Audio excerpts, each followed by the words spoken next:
they do raids on like drug houses or cartels, or they arrest people, they seize property, right? And a lot of that property ends up getting auctioned.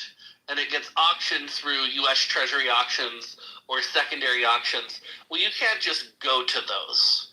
You have to get vetted, and you get a number, and you get a CTI number to go and participate, and you can go to these government auctions. I've bought everything from cars for my kids to investment properties to a horse, a motorcycle. Now I'm keeping my eye on the underwater submersible drones. Like, you can get some cool shit because criminals have some cool shit. Where I didn't pop up here to tell this, but where I lived, they would put it on the car. Say maybe the police were driving the car, and it would be, this car was confiscated. They wanted everyone to know that you could get your shit confiscated. But okay, so where I'm living, I live in the headquarters So of I've dealt with Walmart. tenants in the past that leave behind furniture and want to sell, so show. And they Sorry, I started can't out do with that an again. If you can't experimental take store with you, out please remove on from you kind and of the put on edge curb of or alley if possible. the town proper, and with the drones. And now in the town proper, which is kind of urban, as urban as Arkansas can be, they started in the big Walmart, the big Walmart, not the neighborhood market. They have started using drones in town, so we'll see. I'm up in the hills, and I don't have access to the drone, but I think it's kind of interesting. Yeah, anytime tech moves to where companies look at that and go, okay, and I know like Amazon is using different drones for the different type of delivery, because the thing that flies to my mom's is actually pretty intense, and I laugh. I'm always like, well, that's kind of funny. My mother was a fucking Israeli diplomat, and the fact that she has drones dropping shit off at 3 a.m. makes me giggle. But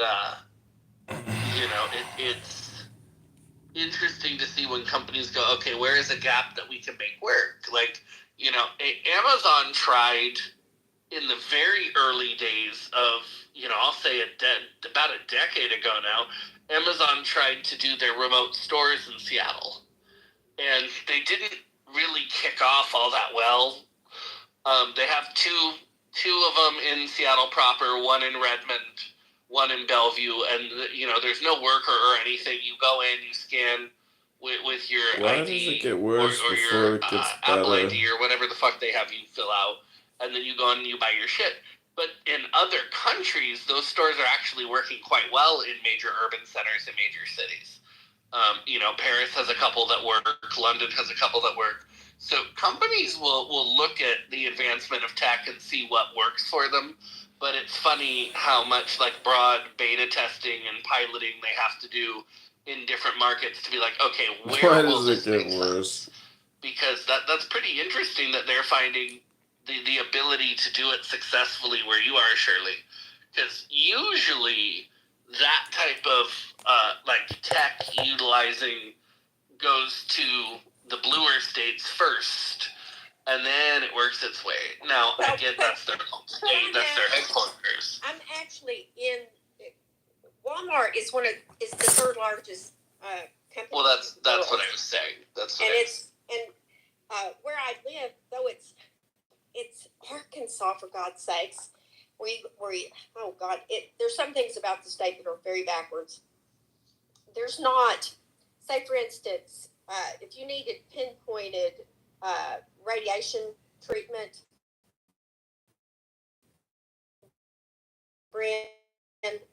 it would Walmart. But Walmart is trying to bring better health care. Walmart. One of the Walmart ladies is kind of a little flaky. She wanted to bring Walmart healthcare. Chopra. What's his name? Deepak Chopra. Y'all know who I'm talking about. Yes. Deepak Chopra, I think you're talking about. She wanted to bring him here to start running the healthcare system here. And she got talked out of it. Well, no shit. They said that Arkansas wasn't ready for that. Yeah, Arkansas is one of those interesting states where, and I think you said it the best way possible. Certain shit is backwards, and then other things aren't, and you can't really predict it. Like, I have one of my long-term besties and business partners is from Como, Mississippi, and so, I own a few businesses in Mississippi, in central Mississippi. I own several properties in Mississippi. And a lot of the shit they do is backward. But every now and then they'll hit a home run on something that you're like, what the fuck, Mississippi got that right? Wow. Wow, And I feel like, Brent, I've never thought that I'd hear anybody mention the town Como, Mississippi besides my family, bro. That's crazy. oh, that's funny. Yeah, it's there's not much out there, but Dude, you can drive right through it and didn't even know you passed it. Like that's the origin of Blake's family. So if you want to dox me, come get us. That's where we started, man. that's funny. So I make the joke all the time that when I get bored, the next business is I'm gonna put up a giant barn and an Israeli flag that says largest space laser in America, and I'm just gonna have people drop by. Hey, Brent, I came up. I saw you in here, and there's. I don't know if you're interested. I can send you a link to this article, but there's the new Supreme Court in our state precedent that just dropped. And I think you might be interested in it if you haven't already got on it. But basically, like in Minnesota, from my interpretation, we no longer really have no course of self-defense here. Yeah, I think you can send it to me or post it in the chat or whatever. I'll definitely look at it. I think I know what you're talking about. I haven't looked yet, but I think I know the case you're talking about, which Minnesota has been one of those states. It's been one of those states that you kind of have to watch the shaping of the court and the way things are going and go, hey, which I know about 5 years ago, people started ringing some bells and going, hey, if you look at how this court is looking, certain things are going to go a certain way. And I am not shocked if that's the way that they went on the case that I'm thinking of, but I'll look at it. We'll definitely do a room because... Yeah, I'll send you whatever I can find. It's freaky. It's just basically stating duty. We already had duty to retreat here, but now it took it a step further that we can't even brandish before exhausting our ability, the duty to retreat. So, like, you can't even pull out and say, hey, get the fuck away from me. A knife, a gun, nothing. You have to run first. Yeah, and I'm not a fan... Like I laugh because for as blue as California is not a full duty to retreat state, right? Like there's an interesting line there, but if I'm on my own property or I'm concealed carrying responsibly, that there's a much broader line here than you would expect. Like people would expect California to be deep blue and, oh, you can't ever and you can't this.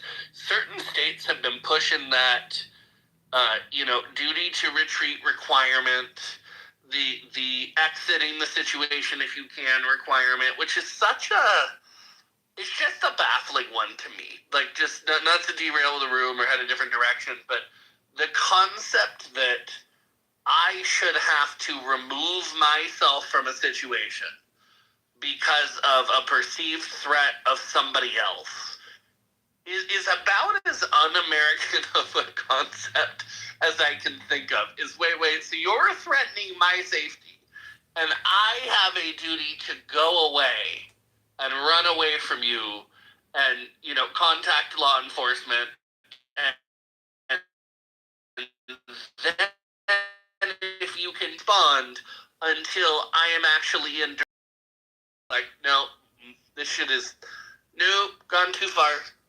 And I've said I have no problem. I will be the person who ends up having one of those cases. I do not care. Like, I am not the one because I am not going to, retreat. Like, California, thankfully, has been going the opposite way of, our castle doctrine has gotten stronger, not weaker.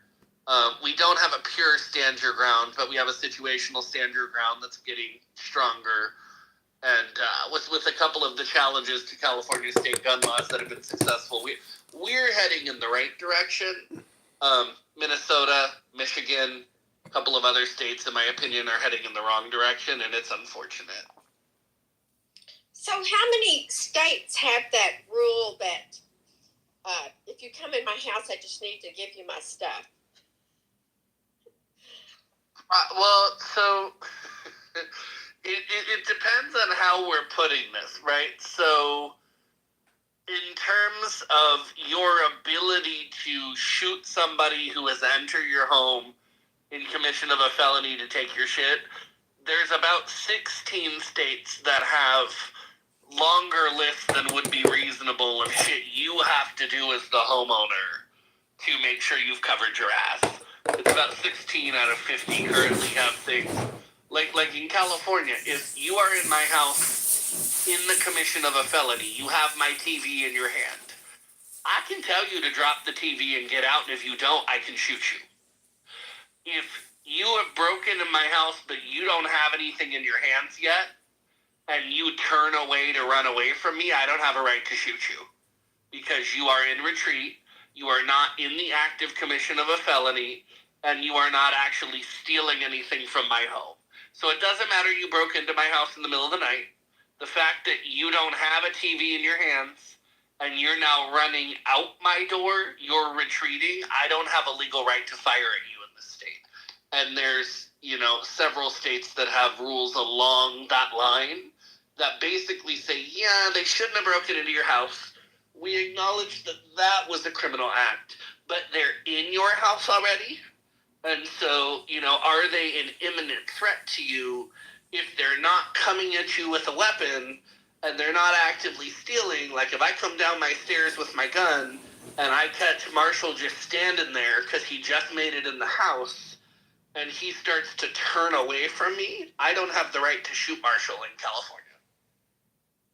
Well, we want to be, no matter what state you're in, you want to be careful about shooting people. They could accidentally, there was a police woman who, I won't get the story right, but where you accidentally go into the wrong residence.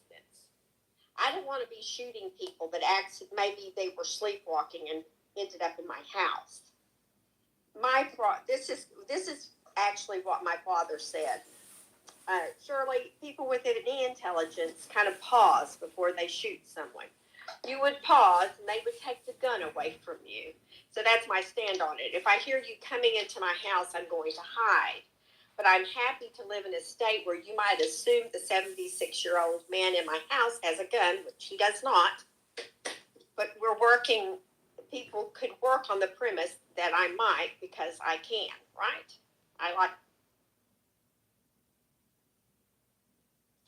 Yeah, I've been very clear. I will happily be the case trial that stands trial for not retreating. Like, if you come into my house at night, I was an organized crime prosecutor for, a significant amount of time. I have a job where I put people away for a very long time. If you are in my home uninvited at night because you have broken in, I'm shooting first and asking later. And I will have no problem with that. Listen, in your circumstances, friend, I absolutely agree with you, and I don't want anybody to come into my house. I have had that experience where someone did, and I was in my bed, I could hear them, and I just thought, okay, I'm going to lay here really quiet, and maybe they'll leave, and they did. And I thought maybe it was my imagination, because you know how sometimes you imagine things. Well, the neighbor came out of her house screaming that somebody had been in her house. So I knew that I had not imagined it. And there was actually a hammer laying on the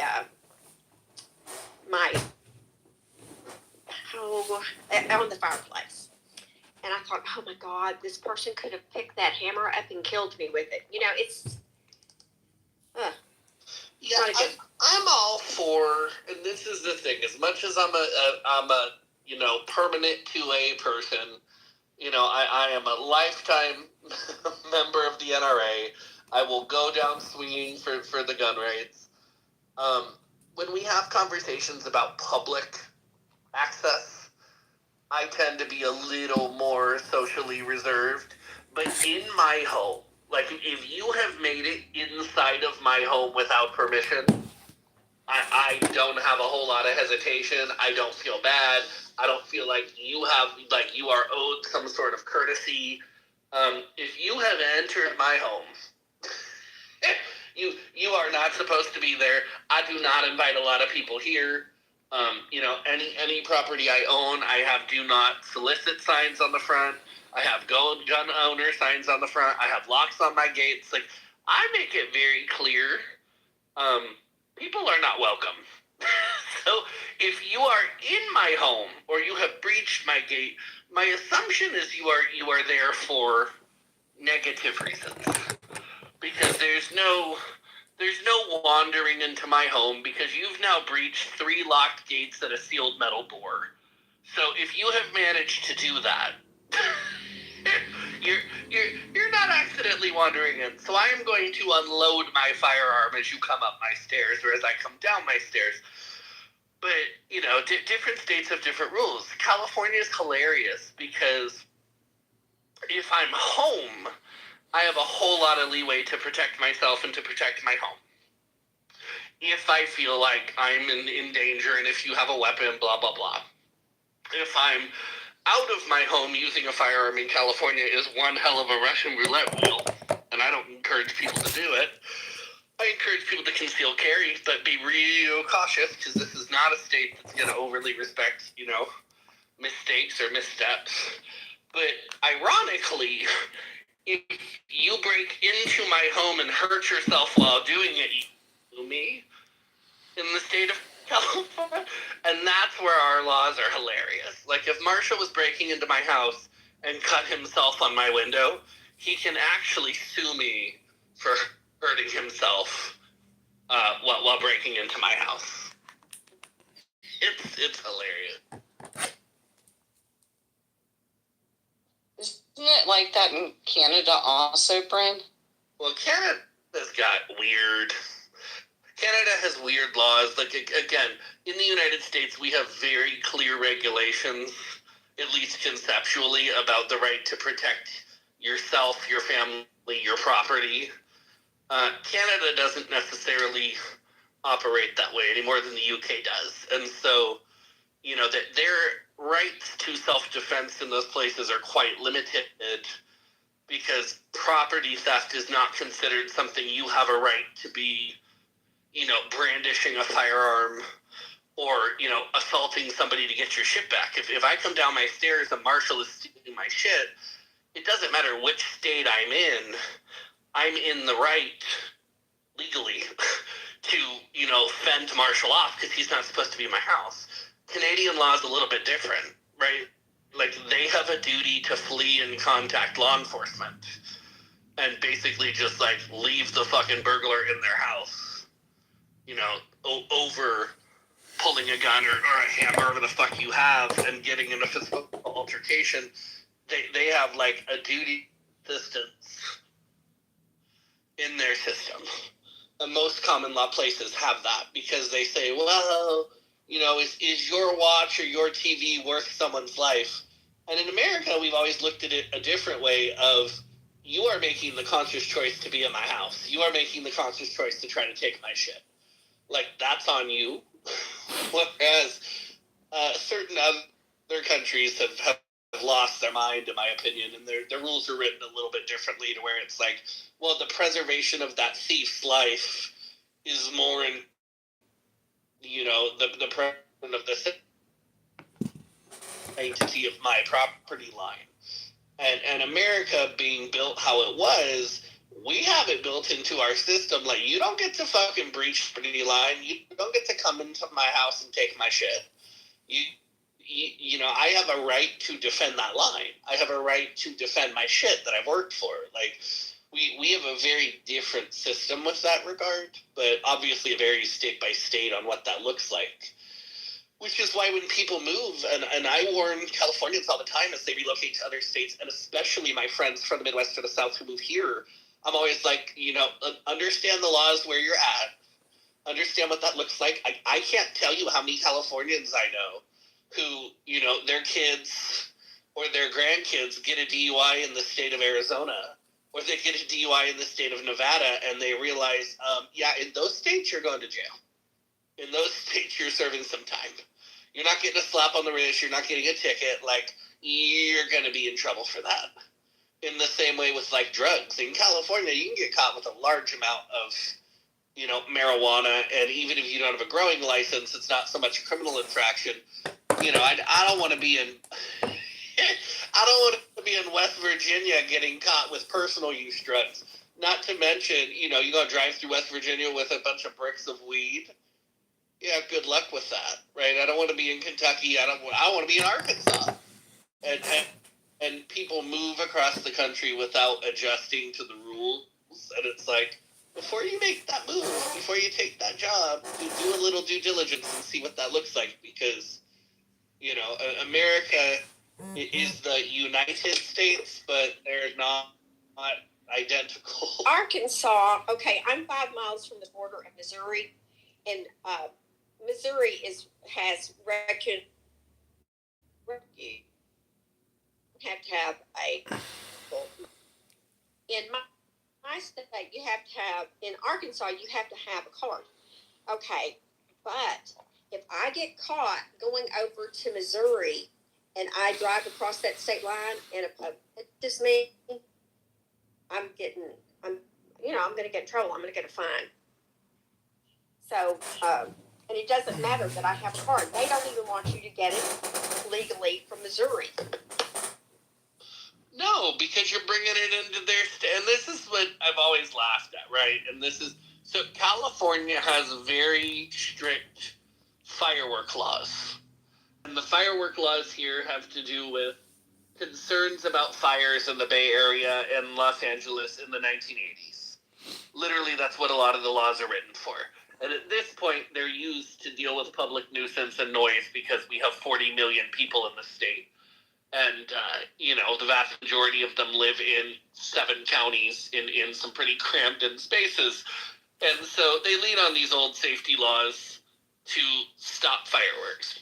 But Arizona, Oregon, Nevada, all of our neighboring states, they have much broader access. And so people just drive over the state line, or they'll drive in, used to drive U-Hauls full of the shit into California and sell it. Because California has particularly branded safe and sane fireworks. And they have a particular, type of packaging around them. It's a particular company, and those are the only ones you can buy in California. And they're like sparklers, little ones. They're very low-grade stuff. And anything else is illegal. And it is interstate trafficking of illicit goods. Which is a Class E misdemeanor. And so people will look at it. I mean, it can be up to a felony depending on what you're bringing in. And so people will get arrested for that, or their kids will get arrested for it, because you used to have college kids that would drive out of state, they'd bring it back, and they'd make their money for the fucking semester of tuition by selling fireworks. And the state doesn't want you to have them. They're not allowed to be produced here. They're not allowed to be sold here. If you drive them over the fucking border, you're not supposed to have it. So I always laugh at people with marijuana, especially where it's like, if your state has strict rules and the neighboring state doesn't, then I guess go drive to the neighboring state and fucking go use it there. But to think you're going to bring it back, it's like, of course your state's not going to want you to do that. Your laws say you don't have it. So I just laugh at people, because people are always like, well, I can't believe, if I can go do it there legally, yeah, then go do it there. There's the overreaching when you have, Texas's abortion law that tried to say, hey, if you go to California and get an abortion, we're going to try to hold you legally accountable. Like, fuck off. You don't get to control what somebody does in another state just because they live in your state, right? The minute they cross that state line, the laws of that state are what matters. but you don't get to bring that shit home. Like, you don't get to grab an abortion doctor from California, drive them to a clinic in Texas, and then say, oh, well, it's fine because the state where they practice lets you do this. Like, no, we have state laws for a fucking reason. If you can have shit, you can have it. If you can't, you can't. Again, we are the United States, not the identical states. And people are funny because, especially living in the day and age we do now, everybody knows how different the states are. Everybody knows how different the rules are. And they're mixing it up because, you know, Missouri is usually one of the last states to be progressive about anything. Mississippi is usually one of the last states to be progressive about anything. And, you know, when you're looking at how certain states are looking at weed or how certain states are looking at porn, it's out of the norm for how they operate, but, you know, just follow the fucking rules where you live and don't think you get to drive over the line because it's convenient. Be like, well, I live 15 minutes from the border. I'm just going to drive over and pick it up. Like, cool, then go use it there. Like, I agree with you, Brent. But all this is about in Arkansas is money. They're not going to get the taxes off of it. It's just about money. I'm legal to use these gummies, but I have to do it in the state of Arkansas if I don't want to risk getting a ticket. And I get, you know, again, I get when we look at these things and people go, well, what's the motivation for this? And when it's not the purest motivation, we don't feel good about it, right? When it's like, well, this is a government grab at money. You know, this is what this is. I'm just a very basic rule-oriented person. Basic bitch. If that's the rule, that's the rule. If you don't like it, then change the damn rule. Like, I think I've spent enough years on both sides of the bench and enough years as an activist and as a voter and as somebody who, you know, pushed for certain causes that I'm like, if you don't like the rules on your books, then go get involved. Like, I will listen to a parent bitch about their school district or their state rules all day long as they can tell me they've gone to their school board meetings. But if you don't go to your school board meetings, shut the fuck up. I don't want to hear what you have to say. Like, for me, if you are being active where you're past it, because here's what I can tell you. I've lived in cities and towns and counties where they have passed regulations that I haven't liked. I've been the loudest motherfucker who showed up, put my name down for speaking time, stood in front of the city council and called out a particular city councilor as being an anti-Semitic piece of shit. And we, you know, brought AIPAC in and we ran somebody against her the next election and that bitch lost her seat. Right? And it was because people went, okay, this woman is out of line. She doesn't represent us. We're going to go ask her to stop her shit. Oh, you're not going to stop your shit? Awesome. Next election, you're out. And we did. And we pushed her out and replaced her with somebody who wasn't playing games. And when communities do that, like, that's how you get to the rules you want. Now, they might not be the fastest. And I'm not going to pretend that I don't understand that if you're in certain states in the South or the Midwest that are smaller, that, like, the state parties have death grip on policy. I get that. There's certain policies that, like, the citizenry is actually okay with changing, but the political party is like, no, we're not doing it. and I get that. But if you're active, I'm happy to hear what you have to say. If you're not, please don't bother me. I just wanted to say, and it's been, you're absolutely right. And seeing Chicago be active like they are recently with Mayor Brandon, like, I watched some of the meetings on YouTube. Yeah, you're right. It's really important. They've sent a very strong message that you don't do what we want, we are going to replace you. And so he's having a hard time of trying to, get the black vote going forward. So yeah, you just have to get involved. It really does make a difference. I think you all need to move to Florida. I got inventory right now, and we just do whatever the fuck we want to do. And I think for any person in any conversation, I think that does it as well. So I'll leave it. Well, Avery, let me just say this, man. I'm just a voice on the social audio app, but I'm so proud of you, man, and I wish you nothing but luck on the bar exam. I have no doubt that you will pass it with flying colors. But let me ask you, have you experienced racism throughout your life at any point? Oh yeah. you know what's so funny? You were talking about overseas. The first time I was called the N word was overseas. I was actually doing some missionary work in Europe, in Macedonia, Albania, Serbia, and Kosovo. I don't know if you guys are familiar with that area, but yeah, I was called N-word. I mean, it was bad. I mean, and even over here, I mean, even when I go do court appearances now for the firm that I work for, people mistake me for, now I'll have a full suit on, but people will mistake me for like the court working group, and not actually someone who is a law clerk or, while I'm in. Under 9 years old. I don't think you need to be having those conversations with kids under 9 years old, so it didn't bother me. And then they said, okay, we can block books that step outside of this. Here's your problem. You then go into certain school districts in Florida where crazy fucking people are in charge, and they started throwing out anything that had a gay person in it. And they were like, oh, Harvey Milk, nope, it mentions he's gay. See, that violates the rule. And it's like, okay, now we've crossed the line. The state regulation was reasonable. The state of Florida passes pretty reasonable rules. Once it gets to the local level to be implemented, that's where people get fucking crazy in states like Florida and states like fucking Mississippi, where it's like, okay, the state law wasn't that bad.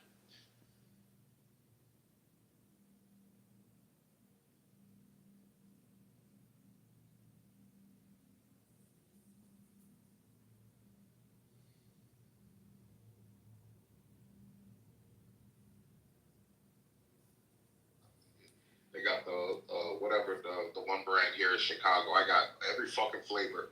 Sit down, waiting to see how the fuck this plays out, because you're essentially going to have a candidate who has a Jewish husband, and now her running mate's Jewish. 2 white men, 2 white Jews, right, who will be prominent in this so-called quote unquote black woman's campaign. And I want to see how black men respond, and I want to see how this pro-Palestinian movement response, because this shit is going to be King, they're gonna call it a Jewish conspiracy. Their flags just to vote for Democrats. I can't even see it. The thing that did think about Kamala's VP pick is that anyone she picks is more popular than her. So Actually, that's why she chose Shapiro, because no one knows who he is, and he's not popular. He's a dork. She doesn't pick her VP. The Knesset in Israel and Ben Shapiro and AIPAC choose her VP. Yeah, I mean, to be fair, she hasn't officially picked him yet, but to be fair, I think Bookstore might have a point. They don't probably really pick their own GP or VP. Yeah, but look, Jews don't become president, and the thing is that she picks this guy because even, let's say she's predicted to lose, right? She knows she's going to lose. Let's just say that, right, on the back end. So she picks a Jewish guy, then they get shit gobs of money, right? Then even their losing campaign, they get a cash out, right? They get a cash out on all the money. You guys don't know this, but half of campaigning is itself just a business, right? So if you consider that angle, maybe they're just in it for the cash out and the loss. they don't get to keep the money. You don't know shit. Yes, they do. They do. The PACs and super PACs get to keep. She already got shit gobs of money. She doesn't need a Jewish VP to get shit gobs. There's no law that says that PACs and super PACs have to refund the money to the fucking. Well, y'all guys There are other conspiracy theories around Shapiro. There's always going to be conspiracy theories around people. It doesn't make it true. Wait, Jack. Yeah, so I take it you're. This is Silly King. King, let me just say something really quick. I'm going for no conspiracy. Okay, go ahead, Sorry. So Jack, so one sec. So this is silly. That's a silly conspiracy theory, right? The reason to pick Shapiro is that he's from, I think, Pennsylvania. Yes. I'm not sure. But he's from one of the swing states, right? He's the governor of one of the swing states. Pennsylvania, yeah. That's Pennsylvania, right? That's one of the most important states for Kamala to win, right? And he's a very popular governor there. So just getting I don't know about that. look it up. His approval rating in the 60s. He's a very popular one governor. singular mic at a time, just one. Yeah, he's a very popular governor there. I'm actually from Philadelphia. There was a PA poll that showed before Biden stepped down, Pat Shapiro beating Trump head to head. They're all delusional.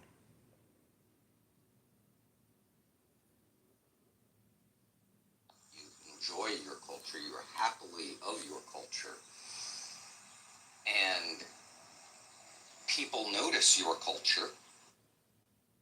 What's left that they always talk about on local news every friggin' day? Sports. Your local sports teams. It's on the news every day. Is this thing on? Yeah. No, Uncle Steve, it's not. Hello? I was lost there. No, that's okay. It's not a problem. It's all good. It's all good. I thought you meant conversations at parties, not conversations. Yeah. Oh no, I'm talking about local news. I'm just trying to drum up topics until new people come up. You know. Because I mean, if it was conversations and personal conversations, like I started out with your vices, like alcohol, exactly, you cigarettes. Exactly, that's right, cigarettes and my date tonight. Yes, I know. Yeah, things that make you happy. So you're. I don't think the local date tonight. Yeah, whatever. Your show. Yeah. Yes. So I started out with vices. I started out with your sex life. I mean, number 2 is your sex life, and then after that, I was going to ask about weather there where you live. There you go. What's the weather like over there? Yeah, whether or not the weather is good today. Yes, exactly. Let's say hello to Books. Hi, Books. Welcome to Ask Uncle Steve. What would you like to talk about? Good morning, Uncle Steve. I was wondering if you have any favorite books. If, you're reading any books and what you're reading, or when you were in your youth, when you were a young man, what books did you read that tickled your feather? What made you happy? What books brought you joy? When I was a young man, I read 1984. I read who wrote those what the hell is his name again? He wrote The Fern, he wrote The Pelican Brief, he wrote Dan. Excuse me? Dan Brown. No, he wrote The Chamber, he wrote John Grisham. No, Michael Crichton. John Grisham, thank you. I read like the first 4 or 5 books ever written by John Grisham, and I think all of them were turned into movies. Now, the John Grisham Corporation, because my understanding is that he doesn't write all or any of his books. He's got a whole team of writers. I hear he's written like 80 or 90 books. It's a big business. Yeah, but the original 5 that I read, or 6 or whatever. Do you think you could write a book? Yeah. I mean, coming to Clown House and having a room is you're creating a transcript on the back end. And so I'm just wondering, do you think that you have it in you to write a book more interesting than your Clown House rooms?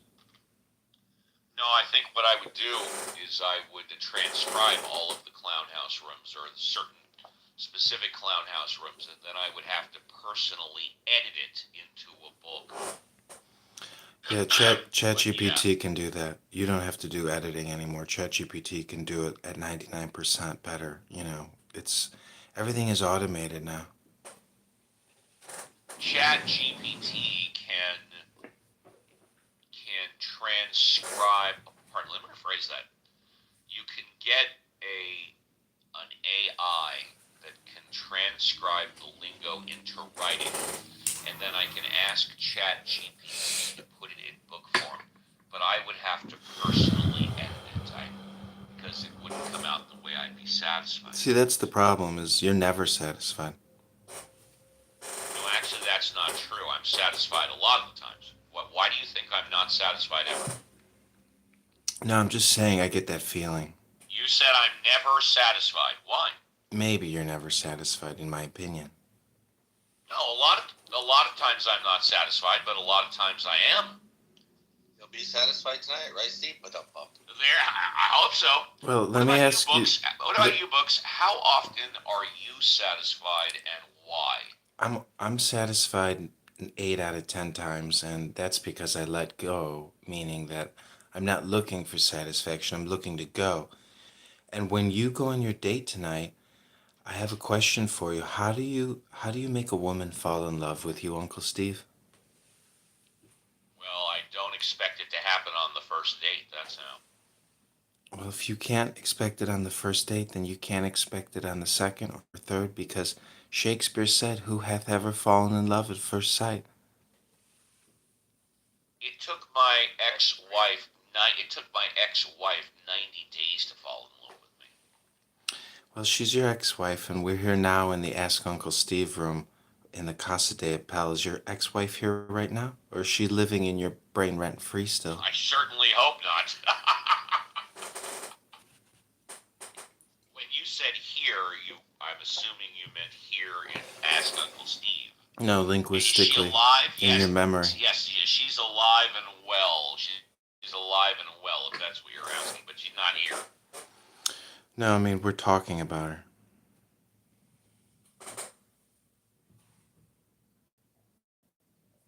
Go ahead.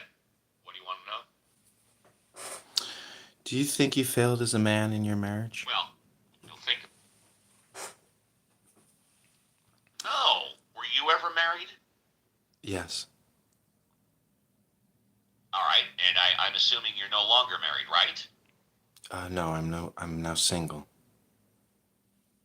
Or divorced. Why did your marriage Legally. fail? Divorced. Why did your marriage fail?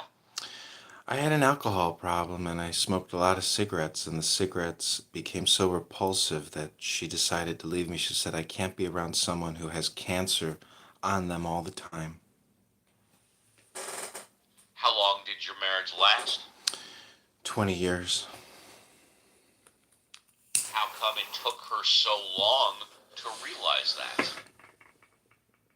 Well, we took a She vacation. didn't realize that when she was. How come she didn't realize that when she was dating you? Why did she wait 20 years to come to that realization? Well, we went to Atlantis in the Caribbean, and we did a yoga class, and the instructor told her that she thinks that I'm gonna die of cancer, and so she decided that when we got back, she was gonna divorce me because she didn't want to die of my cancer. A yoga instructor told your wife that you were going to die of cancer. Wow. Yeah, that was the linchpin, or that's what hit the nail on the head for my ex. I was going to say. That's why I never eat yogurt. Yeah, I mean, obviously she put up kissing an ashtray for 20 years, right? Yeah, sorry, I'm not trying to project. I mean, I'm thinking about your situation, my situation, and how we can both get laid tonight. That's what I'm thinking about. Oh, all right. What are your plans tonight? So, I read an interesting book because I read books. No. Before we get to the books you've read, you said you're trying to get laid tonight. My question was, what are your plans tonight? Yeah, that's. I didn't ask what books you've read. Are you talking about where You're I'm gonna? planning to get laid by reading a book? No, I'm trying to say how you get laid. And that's what I'm saying. What are your plans tonight to help you get laid? Well, but I'm gonna go out to the hottest bar in the area. But before I go What's out, the name of that bar? What's the name of that bar? it's called Firewater Saloon. Firewater. Okay, go ahead. And so what I like to do before I go out on a Saturday night, but I may not be able to go out tonight because I have an eye infection. But if I do go out tonight, if my eye gets better and the swelling goes down, it's because I drink too much. I have basically a sty in the eye. I don't know if you've ever had a sty in the eye, but my eye's all infected and inflamed. But I've never had a sty in the eye, but I know what a sty in the eye is. Please continue. what I'm trying to say is that before I go out on a Saturday night, I read love poetry because I want to fill myself with love, and love will just come dripping out of me. And that's the nectar that women are looking for, someone full of love and can share the Is love. there anything else you do before your date? Sounds like gonorrhea. Um, Is yeah, there I anything else you do stretch. before your I date stretch. besides I love do. poetry? I stretch. I do yoga. I stretch my hamstrings. I want to be limber on the dance floor. Gotcha. Let me tell you what I do. I call my date a couple of hours before the date, and I speak to her for about 5 or 10 minutes to make sure she's still, pardon the pun, coming. Last thing in the world I want to do is drive all the way out to the restaurant and she don't show. So I specifically, with these new dates, with these new online computer dates, whatever you want to call them, I make sure that we plan to speak for 5 or 10 minutes, about 2 or 3 hours before the date. That's what I do. And then as far as getting laid, I never ever plan to get laid on the first date. I plan to simply have a good time, to enjoy myself. And all in all, I normally do. And regardless of what happens, a tall tale sign is after we finish eating dinner, does she want to go walk around the neighborhood with me and hang out with me a little longer? Or does she say, well, I'm busy, I gotta go home, blah, blah, blah, blah, blah. I know if she says I'm busy, I gotta go home, I got things to do. I know that she's not interested. But if she wants to hang out and walk around, I know there's a potential for a second date there.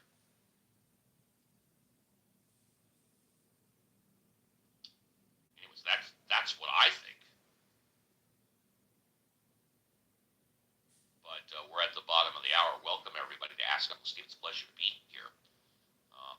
We encourage everybody in the audience to come on up and talk about anything you want. Politics, current events,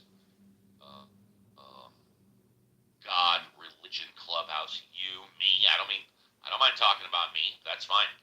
Very few things about me that I won't talk about. I've posted at the top of the Pew Research Center recent story about where most Americans get local political news. Only 25% of them say they are highly satisfied with it. Those that are watching their local news, number one interest, weather, makes sense. Number two interest, crime, makes sense.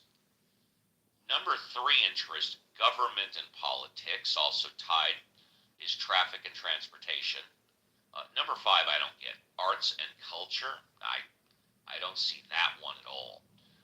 Number also tied for five is the economy. I get that. Next, number seven, it says schools. I don't know about that. And then number eight, which I think really should be up at number three, is sports. I mean, I see sports on local news every single day. I would think sports would be number three, but whatever. And let's take a look and see what's happening in the group chat. Arts and culture is probably about reality TV and rap beefs. Oh, well, in that case, we do see that all the time. I didn't think of that. Thank you, King. And bingo. That's why chicks like you, Uncle Steve. Bingo. Okay, cool. Going to be a bar can be dangerous at times, especially in a city. How true. Make sure there's a lot of grid on your shoes. That one. Grid. Make sure there's a lot of grid on my shoes. You're going to have to expand on that one. Uncle Steve. Get that one. Uncle Steve. Yeah. Did you see the Olympic shooter with the Turkish guy who put his hand in his pocket? He wasn't swaying. No, I haven't seen hardly any of the Olympics. I actually wanted to see Simone Biles, but I didn't. What I'm trying to... I haven't seen a lot of the Olympics. What? I think you're very smart, and thus I know you're going to receive this appreciatively, that when you go on your date tonight, just know that we are always projecting an identity or a personality.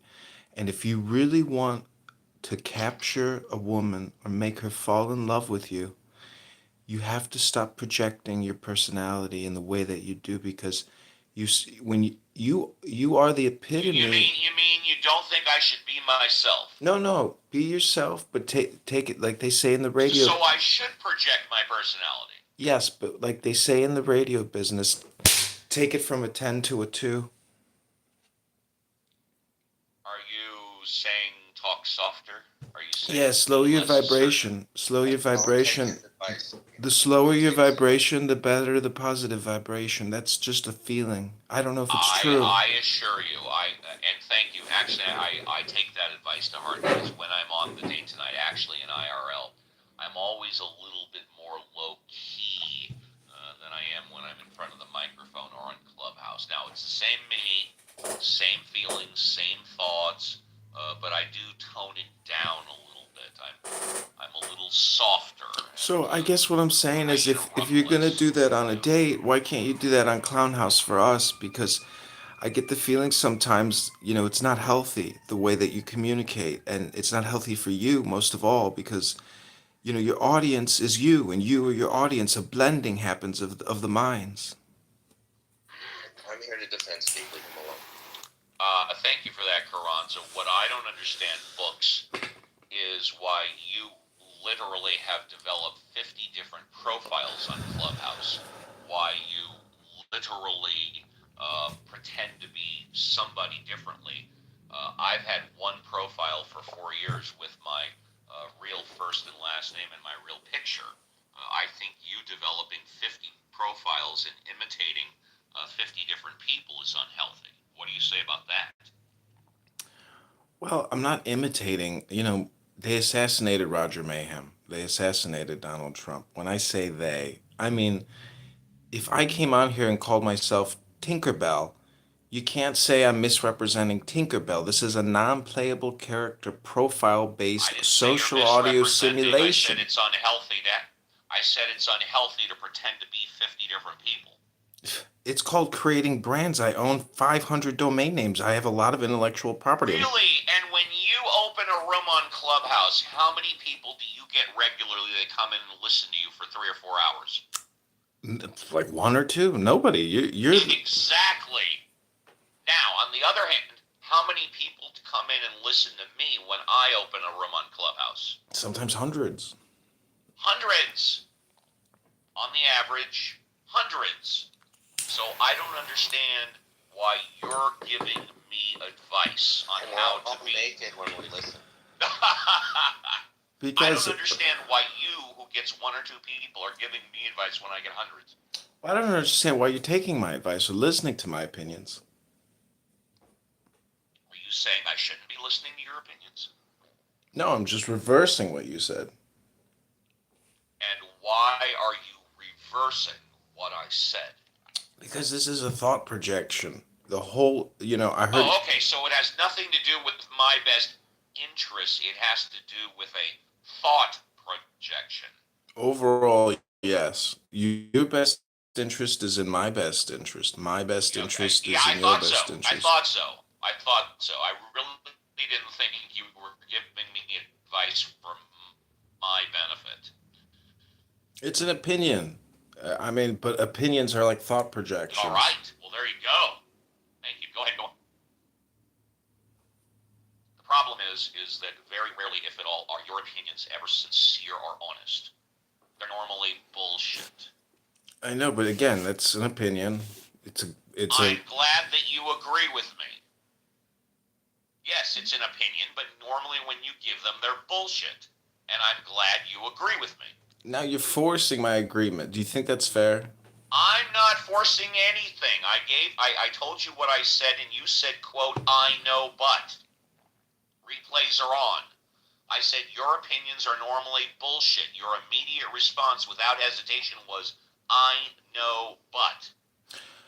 Do you really think... Right. Do you really think your date's going to go well tonight with this type of vibration? Are you positive? What type of vibration? I'm saying positivity, Steve. I'm a psychedelic time traveler from 1969. I'm with Timothy Leary, Ram Dass, Alan Watts, and we just wanted to come back into the future. And Now this is interesting. Now you're changing your character in mid-sentence. I don't think I've heard you ever do that one before. well, Steve, what we're trying to do is transmit to you positive vibrations. So when you go on your date tonight, it's a success, and you're able to make this woman fall in love with you, and not I because. don't expect her to fall in love with me on the first date. The only thing I expect is to have a good time. But it's no different than this. All I expect. Well, clown house rooms and real world situations, it's always the same simulation, meaning that it's always a conversation. And so, what I'm trying to listen, Joanna worked at Studio 54. This woman knows the heart or love. Joanna, can you give Steve some positive vibrations for his date tonight? Mazel tov, Steve. Jelly, I'm very Thank you. happy for you. Thank you. I appreciate that. Yeah, I haven't been on a first date in a while. I've certainly met new people recently, but not in a date setting. So this should be rather fun. Make her some toast and some popcorn. She'll love that. Steve, do you know? If she were coming to Casa de Papel brick and mortar, I would. Steve, do you know that the average woman goes on 10 times the number of dates that the average man goes on? No, I don't know that. How do you know that? Because I go out on a lot of dates, and some of the girls that I go out on dates with, they go out on 20 dates a month, meaning that a girl gotta eat.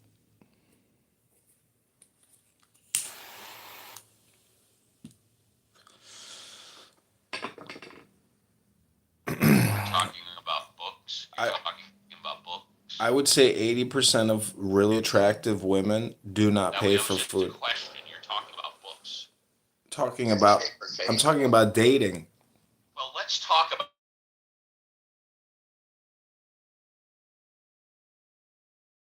Hey, let me ask Joanna. Joanna, what percentage of what books says do you believe is actually true? None of it. Okay, there you go. Now, on the other hand, Joanna, what percentage of what I say do you believe is true? 99.9. There you go. So, with all due respect of books, and you have made the show more entertaining, you giving me advice is just amazing. But it does add for creative content. I will tell you that. Well, thank you for the compliment. It doesn't sound passive aggressive in the slightest. Mazel tov. All right, there you go. And Awesome, l'chaim. and I'm going to give you a first-class escort. Bye. The VIP. Thank you, Mr. Books. Appreciate that. And with that, we've got a mandatory break coming up in about 15 minutes at the top of the hour. But I do want to welcome Joanna. Hi, Joanna. It's a pleasure to see you back on Ask Uncle Steve. What would you like to talk about? Chatter. I'd like to say that I did. She wants to talk about chatter. Go along, get along. We're all the same. I don't experience rape. It's a bunch of bullshit. Well, Thank you, Black. Edward, I'll come back to you. I have to address. No. I need to address something in the chat right now, please. So that's all. This is the problem. I don't give a fuck if she's black and she's acting black, or she's black and she's acting white. I don't care. Most people, I think, don't care. But it's those racist comments you keep posting in the chat. Yeah, that's what fucks up the world. Edward, I'm going to go to Edward, then Taranga, then Lou, and then BT. Get it? So this is what I would like to share with everyone. Guys, I don't get to live your life. You don't get to live mine. Whatever shared experience that you believe that you have, that's your experience. If you believe that what you read, what you write, what you go for, welcome to America. It's called freedom. You can do whatever you like. If you believe someone wants to stop you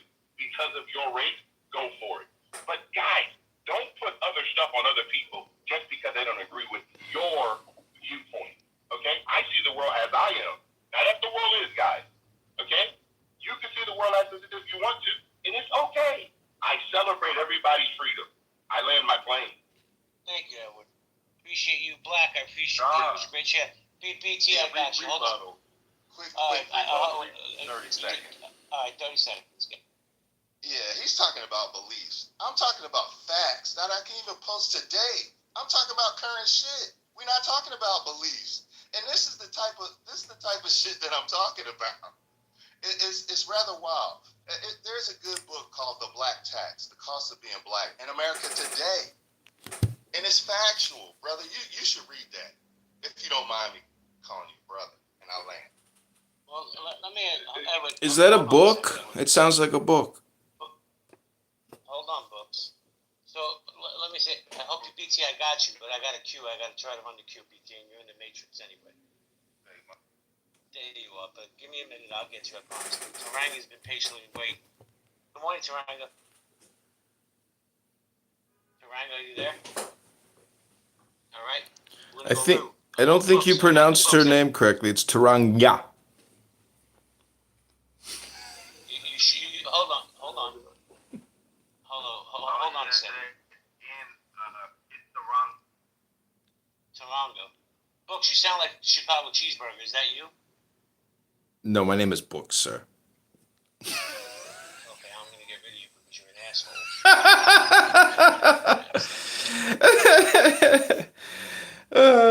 My name is Book, sir. Endlessly entertaining, and I am very empathetic to your situation. I have had periods of time in my life where I was single and dating, but most of my life I've always lived with somebody. So, and even I've been married 3 times. 10 years each time. I'm actually, my current marriage, we will be celebrating our, our 9th anniversary in September. I know I'm goofy looking. My eye is swollen. It looks like I have makeup on my face. It's all the delicious beer here in the northwest side of Chicago. All that they could negotiate for a better price. And flies. Lord of the Flies, Beelzebub is here!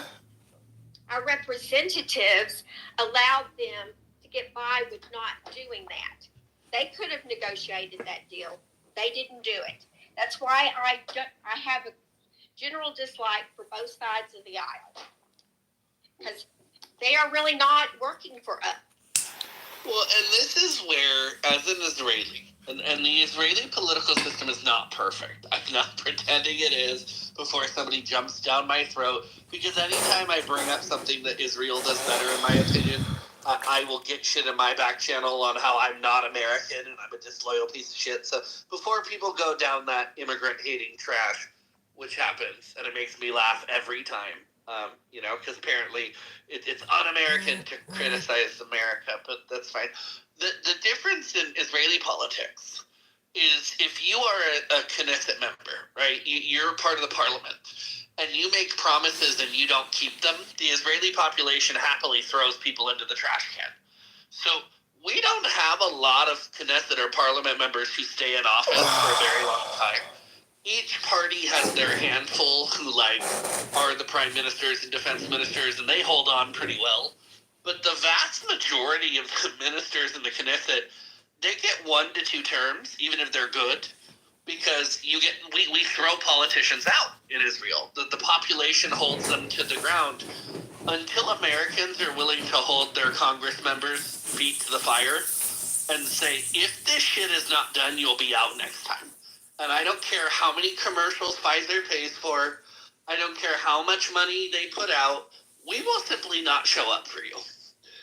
Until the American population is willing to do that, the money is going to drive who wins. And that lobbying money is going to make the determinations. I laugh because Americans don't understand. In a representative system, the voters have the power at the end of the day if you're willing to use it. If the American population was willing to say, do your fucking job or we will not vote for you. I'm not going to wear the D on my chest. I'm not going to wear the R on my chest. I don't give a fuck. We won't vote for you. Until Americans decide to engage that way, we're going to have the bastardized system we do. Because we don't hold people accountable. Instead, we point to the other side of the aisle and go, okay, well, our guy may not have done anything, but could you imagine if the other guy had won? And then everybody gets to just hide under this fucking shield. And it's, I don't want America to be a parliamentary system. I don't want us to have 50 parties because there's pros and cons to that. And I think the two-party system is actually stronger in a lot of ways. But one of the downsides to that is they simply point at the other side of the aisle and say, well, you're worse off if you pick them. They're not even trying to sell themselves anymore. They just point at the other side and go, well, you could have that guy. Like, imagine dating that way. Imagine you go on a date with someone and instead of, talking about who you are, you're like, well, you could marry Phil. Phil's a piece of shit. Instead of saying, oh, I'm awesome, here's why. Let me just point at the other men in town that I know you could date and be like, they're pieces of shit. I'm not a prize, but Hakima's got, 800 imagine if we operated that way in any other system. Nike doesn't go out and advertise their shit. They're just like, Adidas, owned by Jews. But we let our politicians do it. It's the funniest shit in the world. I mean, some people do operate like that, player hating. But you know what I'm saying? We accept it in politics where you go, Ruben Gallego is a beady-eyed, angry little fucking congressman, power-hungry prick in Arizona, and he's, the candidate for the DNC to become senator. And because Carrie Lake, while she is my friend, is so fucking crazy in people's opinions, he's about to get a Senate seat as a greedy, power-hungry douche who hasn't done anything for his constituency because he's lucked out that the person the other party is running is kind of a horrible person in terms of the way the media portrays her. So all he's got to say is, do you want her? Do you want her? Imagine all of his commercials. Imagine a world where Carrie Lake controls your choices. Paid for by a coalition for Ruben Gallego. And it's like, okay, so this doesn't have... I've yet to see a commercial where he's talked about nicely. Every commercial is simply, imagine if that bitch was in charge. Vote for me. Is she black, Carrie Lake? No, white lady. White lady. Okay, because they just been debating. Everyone's up right now. You have a little bit of a wide nose. You got a little bit of a big lips. It's a whole conversation about if you're black or not. Oh no, she's white. She's very white.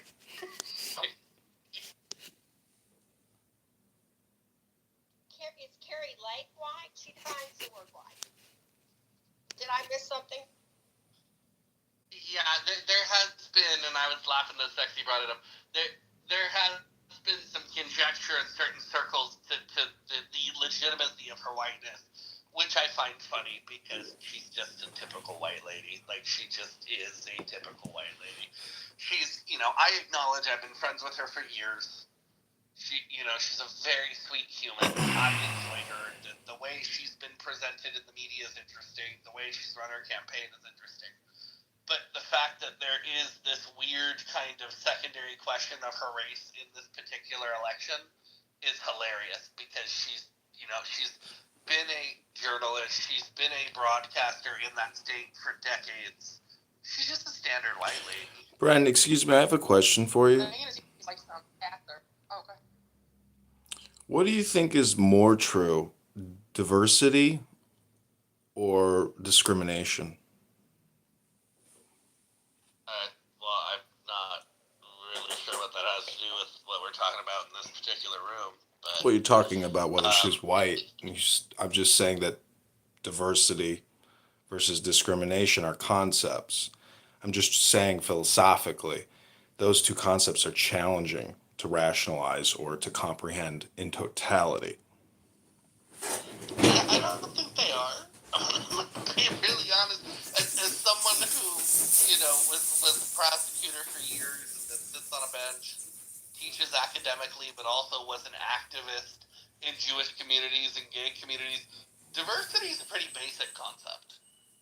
Discrimination is a pretty basic concept. That they are not complex, deep wells. That they're often painted to be that way, but they're not.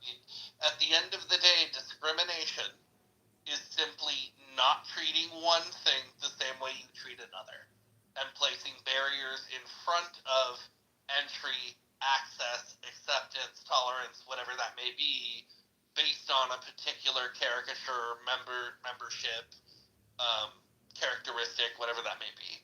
Pretty simple concept, right? I could explain that to a 10-year-old. They would get it pretty well.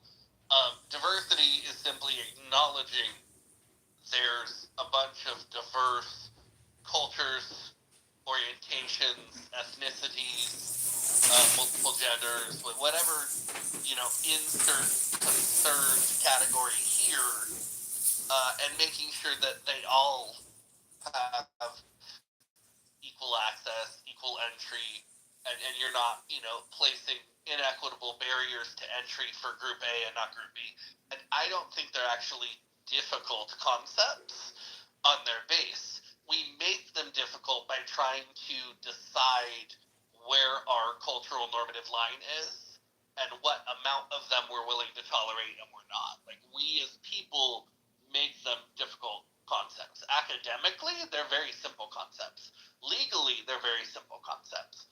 But when we try to draw the line on where we're willing to tolerate those concepts and to what level we are going to put effort to focus on and protect the concept of diversity, or focus on and diminish the concept of discrimination and minimize its impact in society, that's where people start to feel, I'll say, a more nuanced view of things and start to have questions. As general concepts, I think discrimination and diversity are pretty basic.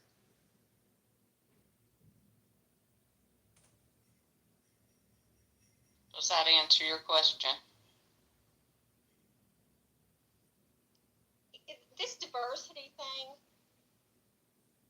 diversity hires, I'm glad that we had, I don't know how, I'm glad that we made rules that made it where we encourage people to hire people besides white people. Okay. I'm glad about that. I think it helps society. It's kind of a step up. But in your real life, people that say, I had a friend who was an international banker. He was the natural most qualified person for the bank he worked for to be the head of the international banking department. And because they wanted there to be a diversity hire, they brought the guy in from the bookkeeping, the black guy from the bookkeeping department. This should have probably been the head of the bookkeeping department, not the international banking department. So it's where you take this, and it's hard. Well, I mean, here's what I would say, and people on both sides of the political aisle hate me on this one, and I don't happen to care, right? Is there's a line that we get to accept as a society that for a very long time we gate-kept particular populations. When you remove that gate, there is an adjustment period. In the United States, for most industries, that adjustment period was from the 1970s to the early 2000s. So, awesome. We're in an adjustment period. We are making space. You need the first generation of people to get the right degrees, get the right certifications so that they can be in the industry. You then need them to have a certain number of years so that they can be management in the industry, or they can be senior in the industry, right? And I can say this as somebody who came up in an era of when I was getting my first deputy chief position at the U.S. Attorney's Office. There were 4 of us in contention. All 4 of us were qualified for the job. We were all Harvard and Yale grads, all editors of the law review, all had put a number of years in the U.S. Attorney's Office. The most senior of us, who could arguably have been argued as the most qualified by just years in, was a straight white Christian guy. And there were 4 deputy chiefs of the Organized Crime Division at the time. And they were all straight white Christian guys.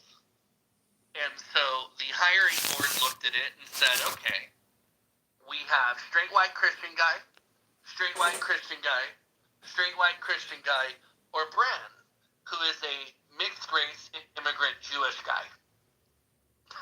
I wasn't publicly gay at the time, but, and they went, okay, we're trying to be more diverse. He's qualified for the job. He's in the 4 people being considered for the job. But he has something the other ones don't, which is the diverse upbringing, cultural nuance, ethnicity. We can broaden the span of who is in this think tank of these deputy chiefs. We have 4 positions. They've always been the same culture group from the same place. We're going to broaden that.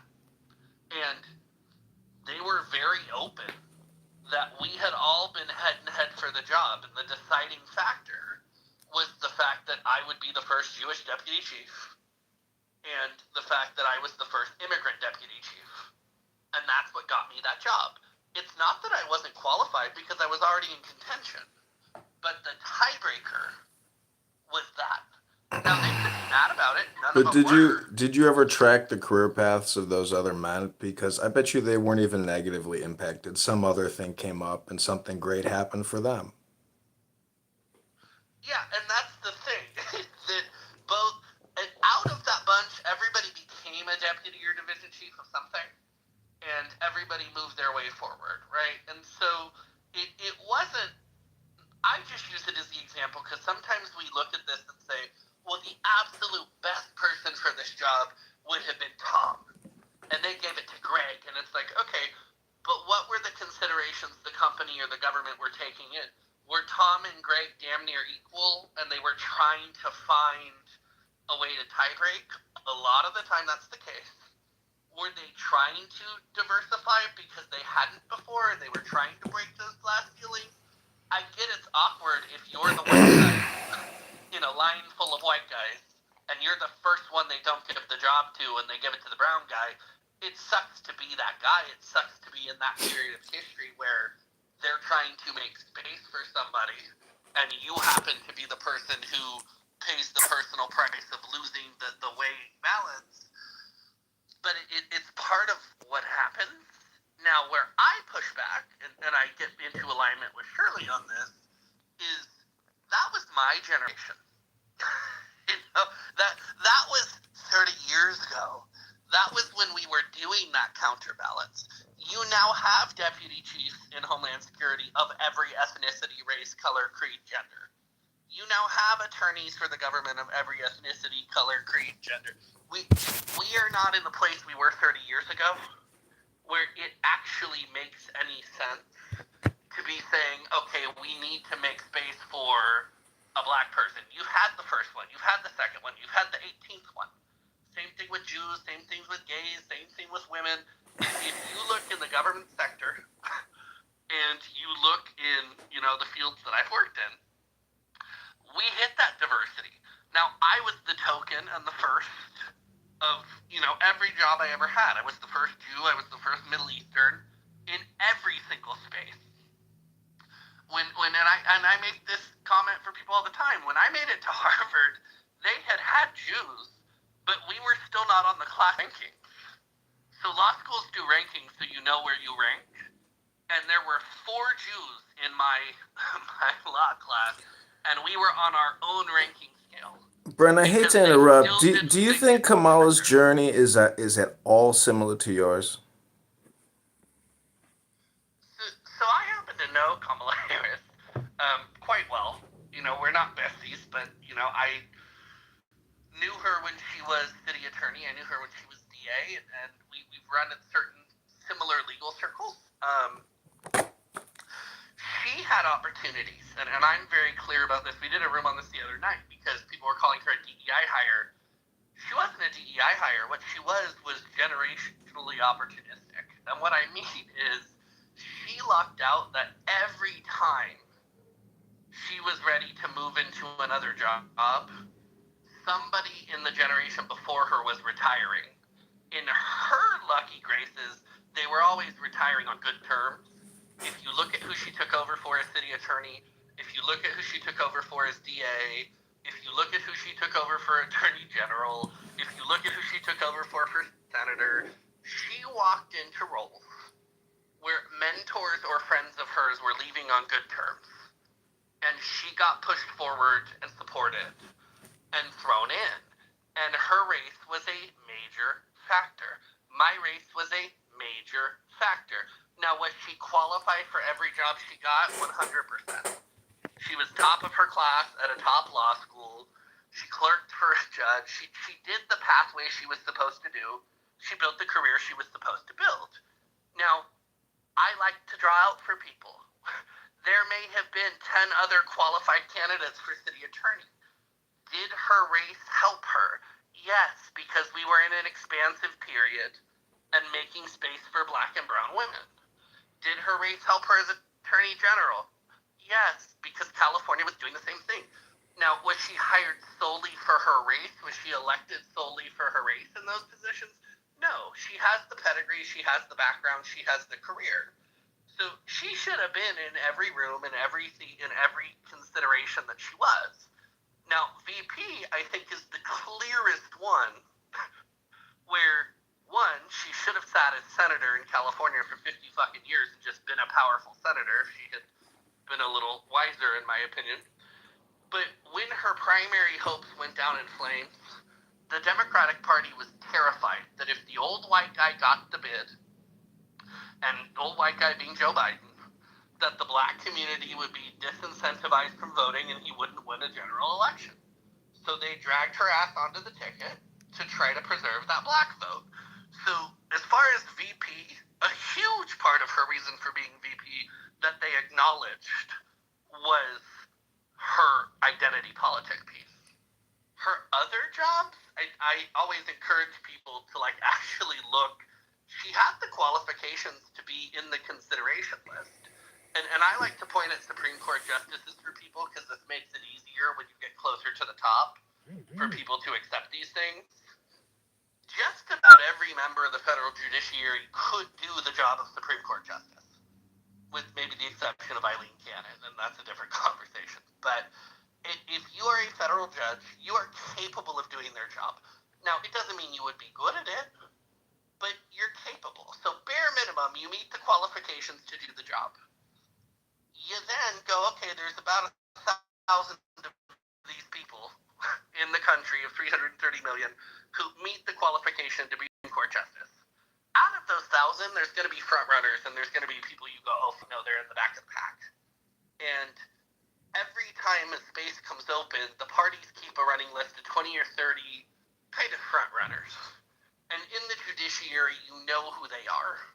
And so we know, okay, these are the people who are the rock stars. These are the people who are the most popular. This is where this goes.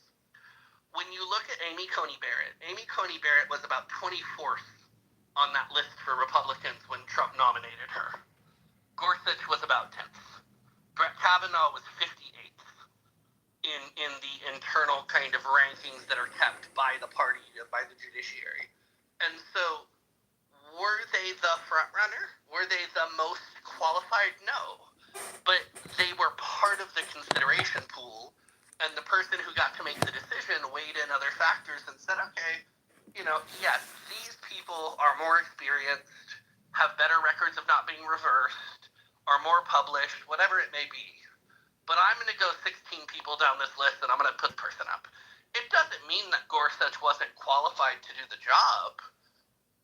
You could argue he's not the most qualified, but he's the guy that the fucking person making the decision picked. And as long as you're qualified, that's a reasonable discussion. Where we're getting to the point that I think that society's getting sick of some of these kind of identity-based hirings is that we're now lowering standards. We're not saying, hey, all 10 of these applicants are qualified, and we're going to go with the one who's a woman. were saying, hey, I'm only looking at female applicants. Like, I was not a fan of the fact that Joe Biden came forward with Ketanji Brown Jackson and said, I'm only looking at black women. Because he negated her qualifications the minute he said, I'm only considering black women. Because what that said to the country was, no matter who he picks, they didn't get it on merit. And she's qualified for the role. She's capable of the role. Now, is she who I would have picked? No. And, she and I have sat on Harvard alumnus boards together. I know her quite well. Is she capable of doing the job? 100%. Glenn, do you think that you know her personally? Do you think she's competent enough to be president of the United States of America? I don't. So here's what I would say.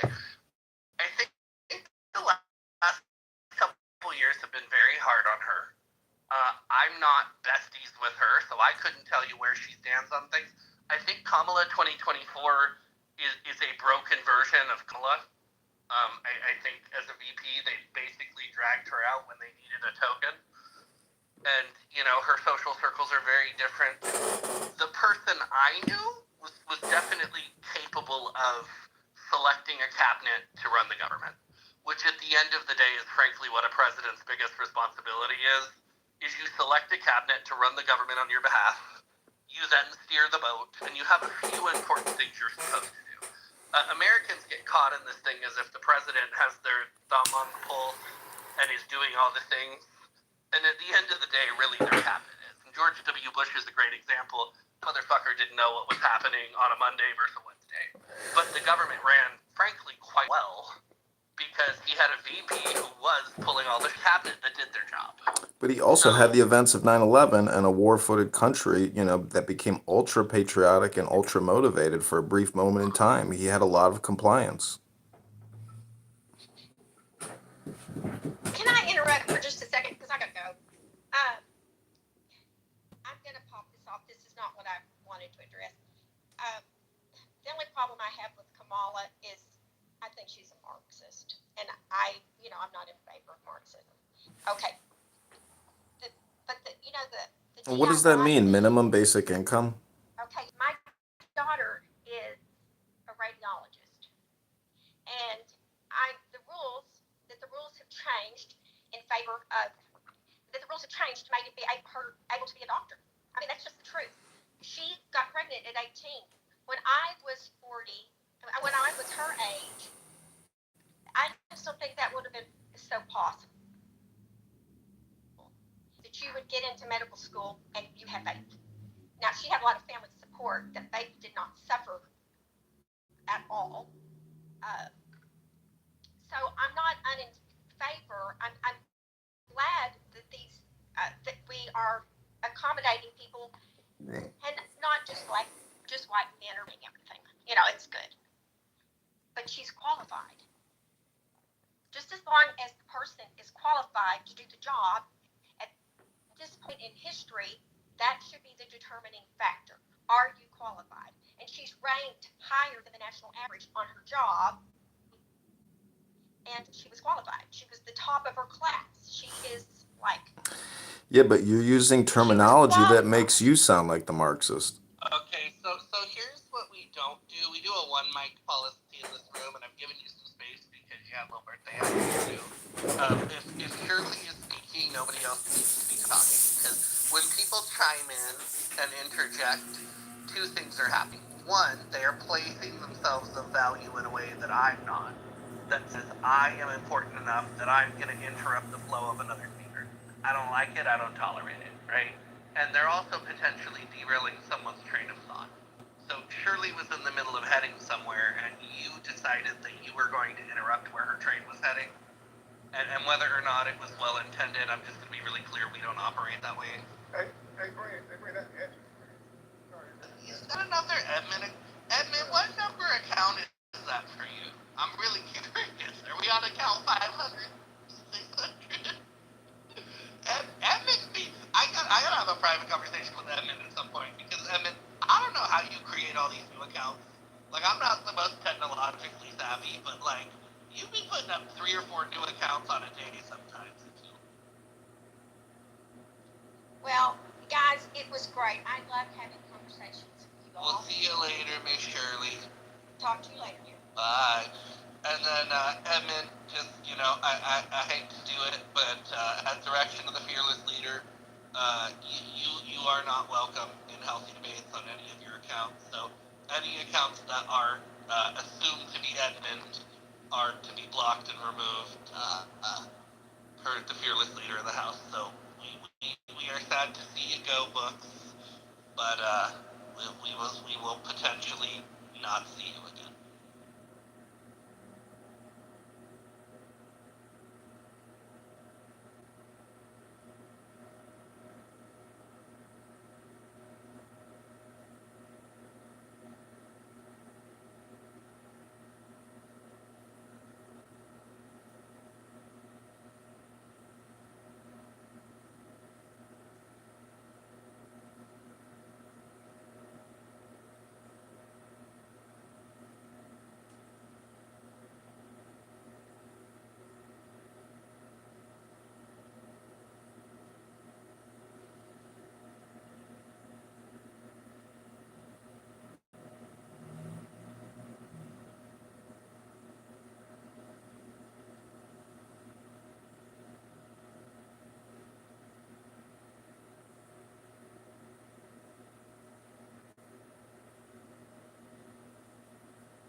What happened? Why did they kick me?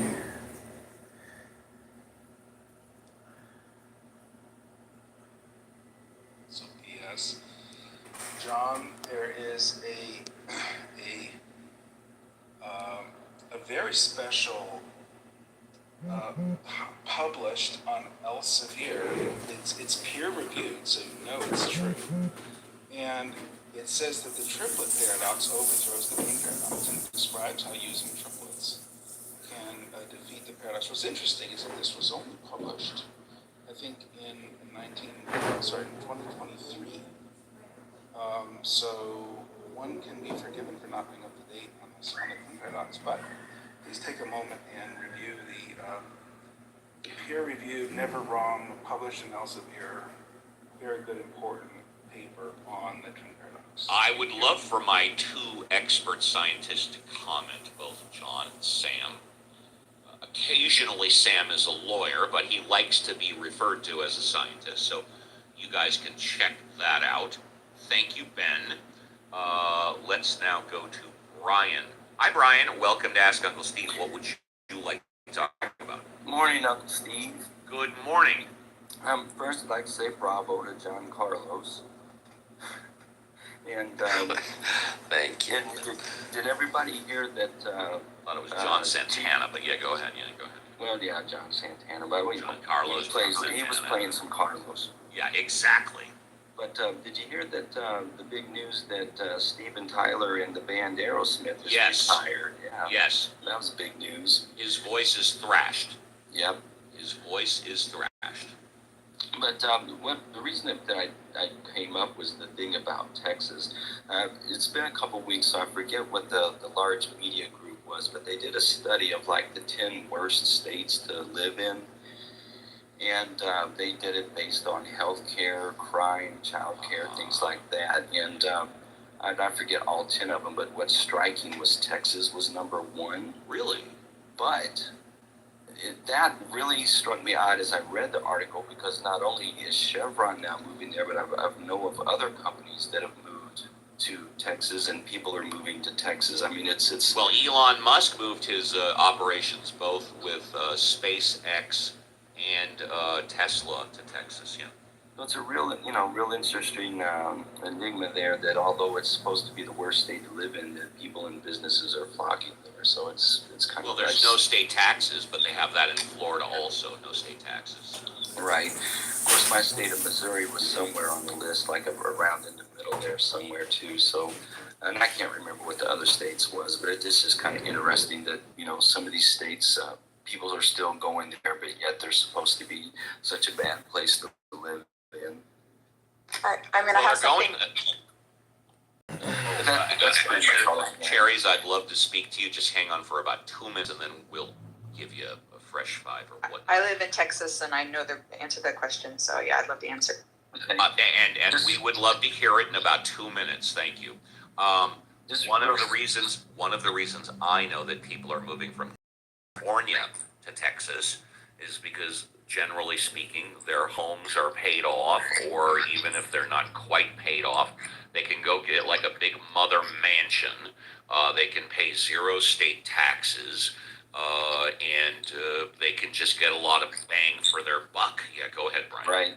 Oh, I was just going to go ahead and land, but I wanted to wish you good luck tonight. Hey, thank you. I just want to have a good time, no expectations. Thank you. Appreciate that, Brian. And now, Cherries, thank you for waiting. It's a pleasure to have you on the show, and you can talk about whatever you want, why people are moving to Texas.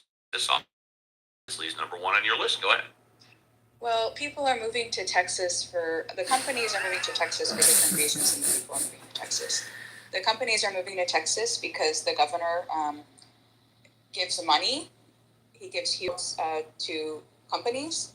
So that's what Elon did before in the past. He moved, you think he moved Tesla and SpaceX, yes. Excuse me, yes, I'm going to finish this. So he moved Tesla. I will go on mute and let you speak unfettered and uninterrupted. Go ahead. Thank you. I haven't even had coffee yet, so I'm doing all I can to get this out. So he moved Tesla to Texas, but then he moved it back to California. So he's just kind of moving it back and forth. He likes to stay in the headlines, but a lot of companies are coming here for that money. That doesn't necessarily mean helping Texans in any way, which is why they're making that ranking. Secondly, we do have the second highest property taxes in the country. They are extremely high, and you'll see a lot of people, if you follow them after they move to Texas, oh, I didn't realize, nobody told me this part, nobody told me that part. And, people respond to headlines. They're not necessarily looking into the details. So both things are true. People are moving to Texas. They don't necessarily know what they're getting into. Companies are moving to Texas. Honestly, Chevron moving to Texas really makes a lot of sense, because we have the Gulf here, just for different reasons. Chevron moving to Texas, of course, but that's why they're moving to Texas. It's not necessarily because Texas is actually taking care of people here. People here are having to work multiple jobs to survive, and we have a lot of other issues, so. Thank you. Well, there's an old saying, preparation plus opportunity equals luck. Anybody that's been living in California, as I have for decades, me my whole life, and then without doing the appropriate research, just selling your home and moving out to Texas without doing your research is, you're an idiot. I don't mean you, I mean anybody that does that. I can give this advice from your Uncle Steve. Anybody that's considering moving to a different state, the very first thing you should do is take a vacation out to that state for at least a week. And I don't mean a vacation at an all-inclusive resort or a Club Med. I mean, find a house to rent in a community that you're thinking of living in. And then when you go there, Genius. go walk to the market, go walk around the neighborhood, talk to the people that are around there, and then make sure you take notes.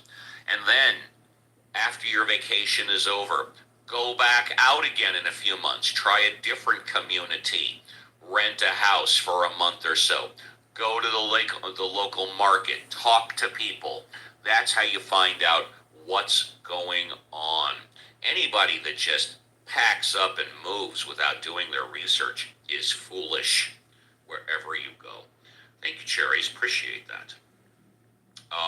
John, Sam, if anybody in the audience wants to come up, please, you're encouraged to raise your hand and you talk about whatever you want. John, Sam, have you researched the Benjamin issue? I have. One of the things I was I'm going to look at all of them. One of the great things about Benjamin's obsession is he does dig up lots of kind of fun things. I mean, every once in a while I say, okay, well, this is kind of old news.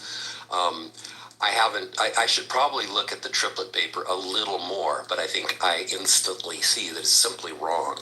And that does happen. It's a little surprising. I don't know what this journal is. And I don't really know what to think about it, but the guy makes a very obvious mistake in the very first part, and I wonder if Benjamin can find that mistake. But anyway, that paper is just wrong, and that's shame on. If it's peer-reviewed, I don't know if it's a peer-reviewed journal. Is it, Benjamin? If it is, then really shame on them, because this should have been easily caught. By the way, I'll also mention Benjamin gave me a Sabina Hasenfelter video the other day, which was very good. I think it was on the triplet, on the twin paradox as well, and she was wrong too. She made a mistake at the end in talking about the role of acceleration, and she was just wrong about that. I say that confidently because I'm pretty good at relativity. Sabina Hasenfelder makes mistakes from time to time, and she did in that video. Sam, did you have an opportunity to look at that or no? And, Sam? Yeah, I did. I don't understand physics well enough to understand what it was doing, but I did understand what Benjamin said, which I don't know where Benjamin gets all of these ideas from, that because something's peer-reviewed, scientists say it's the truth. I mean, where do you get that from? Where do you make shit up? I mean, I understand you're totally anti-science, but you don't have to, science as it is has enough troubles that you don't have to go, invent bullshit to attack science. Well, I didn't get the impression he was making anything up. I thought he was just he was saying no. What he was making up is that, this is peer reviewed, therefore it is the truth. It's like, no one's ever said that. No one ever says peer reviewed means the truth. I mean, we keep saying scientists do not say what the truth is. And then he comes in and says, because it's peer reviewed, it's the truth. It's just another one of those, Benjamin getting ahead of himself and ahead of rationality and all of that, and just making a mental fart here. Can I add to what Sam just said, Uncle Steve? Can you mean ask Sam a question? No. I'd like to make a comment. Yeah, sure. On what Just Sam be said. respectful. Just be respectful. I will be respectful. I will. I am not a scientist. I never even took physics. I took organic chemistry instead of physics in high school. But the one thing I do know is I'm pretty good at human communication. And there's a certain kind of communication which I call unearned arrogance or artificial arrogance. And it's usually done by people who are insecure. And the fact is, whenever you hear somebody say that something, and Sam just pointed it out, it's such a dead ringer. If you say, and it was peer reviewed, so of course it was the truth. To me, that, and nothing personal, Benjamin, but that person is insecure, and it's a lie. It's a lie. The fact is, and it's obvious, because, yeah, the peer review is very important in the scientific method. But it's very important who the peers are that are reviewing it, for one. Oh, yeah. Right? That's extremely right. And second, there's never an assumption that peer review is the truth. The peer review could have come, the preponderance of view may have been this thing, but there could be a new peer review that comes out like a year later that undoes it. So whenever you hear, of course, everybody knows this. Everybody says this. And of course, the worst person who does this with the most insecurity is Donald Trump. He does it all the time. He said, of course everybody knows this. Of course this is the truth. He talks in these absolutes all the time. And it's sad because I think Benjamin's a smart person, but he constantly does that in the red flags of falsity, insecurity. I would question anybody who just frames it that way. And you don't have to. You don't have to. You could say, and there was a peer review that came out with this. You don't have to say that's the truth. It would have been great to just say that there's been a lot. I have found that there's a lot of that evidence, X, Y, and Z, and then just give us the sources, and that would be totally what a normal person would say. I mean, But the fact that also Benjamin takes it to the next level, and it undoes everything he says. And I'm trying to say that in a nice way. Yeah, let's well, I think look, two people have commented on me personally, and I'm going to take a turn. Hold on a second, Benjamin. I'm speaking. No, don't let two enough is enough. Well, let's go, Sam. Hold on. Thank you, Benjamin. Let's go, Sam. Hang on, Sam. Housekeeping. Let's go to Sam first. He's a mod, and then we'll give Benjamin a few minutes to respond. Go ahead, Sam. Yeah, the thing is that peer review doesn't mean the truth. Peer review doesn't mean that you are right. All peer review means that, according to the people who reviewed it, the conclusions follow the data. But is it correct or not? We don't know.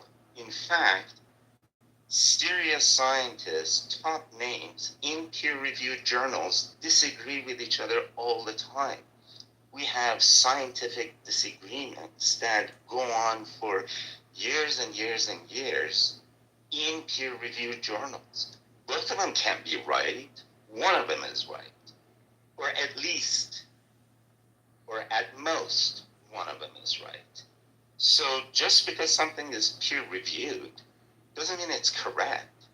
It just means that it could be, not that it is. All that it means is that it could be. There's enough scientific evidence for us to say it could be.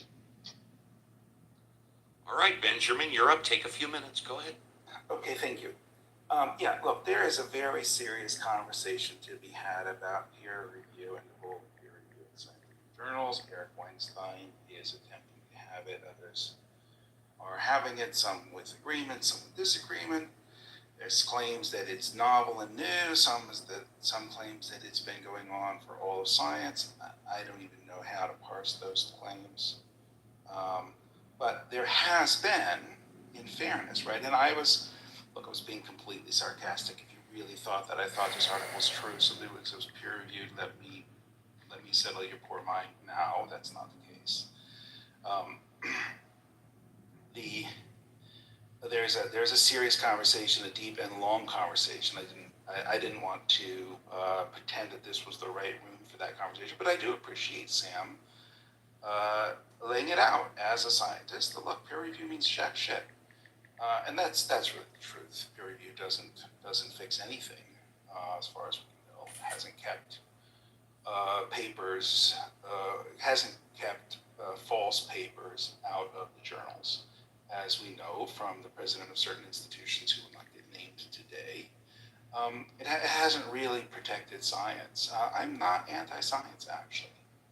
I am like the vaccine to the infection of misinformation in science, and I'm going after misinformation brutally on this show, among other places. And when you turn on the lights, the cockroaches scatter. If you're offended by me shining the light on where bad actors have been, well, maybe reflection is in order. But if you're with me in looking for bad actors and for misinformation in science, then turn on your own light and do your own skepticism. And Ben, I love you. No, let him finish. Let him finish. Don't Let him interrupt me. God Almighty. You've dogpiled 3 deep already. And No, go ahead. You finish, and I'm going after you. Finish.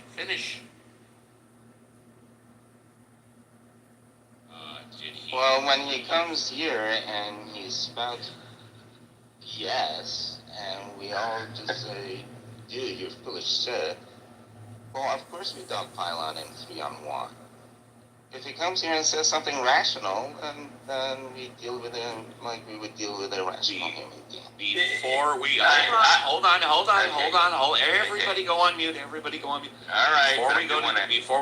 Before we go to Joby, I want to comment on what Benjamin said. First off, he said he was being sarcastic. I've never heard Benjamin be sarcastic. Oh, he was definitely being sarcastic.